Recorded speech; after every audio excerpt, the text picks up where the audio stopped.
You are no accident. Your birth was no mistake or mishap. Your life is no fluke of nature. Your parents may not have planned you, but God did. God wasn't surprised by your birth, but in fact, he was expecting it. Long before you were conceived by your parents, you were conceived in the mind of God. It is not luck, and it's not a coincidence that you are alive and breathing at this moment. The Bible says that we are fearfully and wonderfully made. You are alive and breathing because God wanted you here. That means that God planned every single detail of your body. He chose your race. He chose the color of your skin, your hair, your nose, and your big feet. He even took time to count the hairs on your head. God custom made your body just the way he wanted it. He knew the gifts and talent you would possess and your unique personality. The Bible says that you know me inside and out. You know every bone in my body. You know exactly how I was made bit by bit and how I was sculpted from nothing. I want to let you know this morning that God made you for a reason. He decided when you would be born and how long you would live. He planned the days of your life in advance. He chose the exact time that you would be born and the exact time that you would die.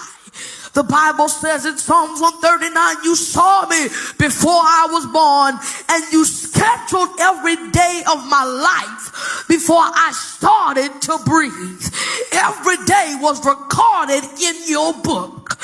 God even planned where you live.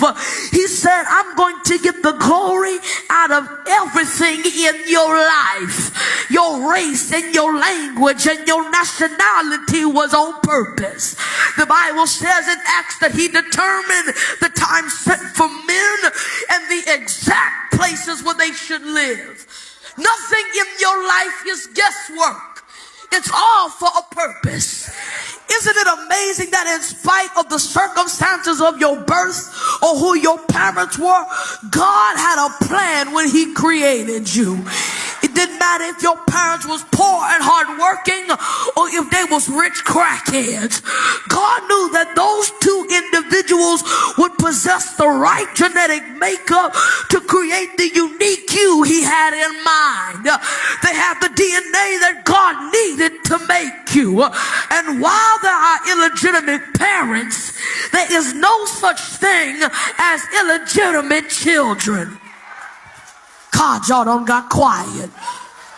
While there are illegitimate parents, there's no such thing as illegitimate children.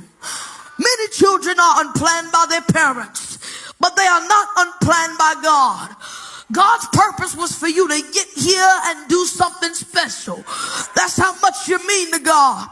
The Bible says in Romans 8 that God allows seasons of difficulty to stretch us. But it's hard for us to trust him when our world is going crazy around us.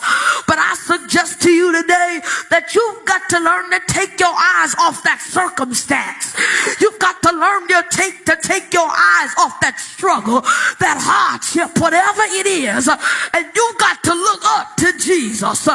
Tell your neighbor, we've got to look up to Jesus. We've got to focus on Jesus. So no matter how impossible we may see the situation we're in, or how hopeless and difficult the days ahead may seem, God sees what we don't see. And he's working the whole thing out, and God is going to bring us through. God sees possibilities in our impossibilities. For with God, nothing will be impossible. God is the God of the impossible. God is saying this morning, young brother, young sister, I want to blow your mind. Look at how God opened up the Red Sea. Look at the furnace that almost killed Shadrach, Meshach, and Abednego. Look at how he raised Lazarus and all of the other miracles recorded in the Bible. And if God could do all of this, then I believe that there's nothing too hard for God. Turn to your neighbor and say, there's nothing too hard for God.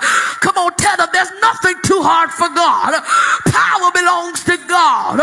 For with God, nothing will be impossible. Let him see you through your struggle. He said in Luke 18 verse 27, what is impossible with men is possible with God. God majors in the impossible. And a whole lot of people are going to miss the plan of God for their life because they listen to people rather than God. If our friends could do it, then there would have been no need for Jesus to go to Calvary. You thought people had the power. You thought that people's opinions were greater than the plans of God. But I've got a word of encouragement for somebody in here this morning. The Bible says in Jeremiah, I know the plans that I have for you, saith the Lord. They're plans of good and not of evil. They're plans to give you hope for your future. People are limited. People will fail you. People will hurt you.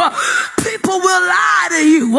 That's why you can't trust them all the time. God is saying you were built for this. God is saying you've got everything you need to win.